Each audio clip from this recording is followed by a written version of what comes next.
राम राम मंडळी. तर आज बघा आपला ओम्या आपल्याला भेटायला आहे. ओम्या कुठे जायचंय? हॉरिझॉनला काय करायचं हॉरिझॉनला? गेम खेळायचं. हा गेम मोबाईल खेळू की ठीक आहे. खेळायची का? मग चल जाऊन बघू मग. चला. आपल्या साताऱ्यातलं सगळ्यात जलद काम म्हणजे आरटीओचं. गाड्या नो पार्किंग मध्ये दिसल्या की लगेच जॅमर लावून टाकायचा. जाऊ दे, आपल्याला काय अशी काय घेणं.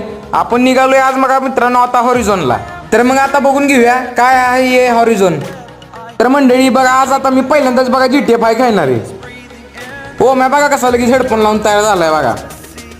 आणि इकडे बघा बाकीची कशी कार्टी गेमवरच पडून आहे ती बघा. मला वाटलं आता GTA 5 खेळायला भेटत्या पहिल्यांदा, पण कुठलं नशीब, इथं फक्त व्हॅलोरंटच गेम होती बघा. आणि ही गेम खेळायला बघा मला लय बोर होतं. तरी पण म्हणलं आता आलोय तर खेळून जाऊया. आपला हॉरिझॉनचा एक्सपिरियन्स बघा मी सांगलं बघा तुम्हाला. घाण अनुभव भावानं, एवढा घाण अनुभव तुम्हाला काय सांगू. तर मंडळी आता जाऊ द्या बाकी सगळं, भेटूया नेक्स्ट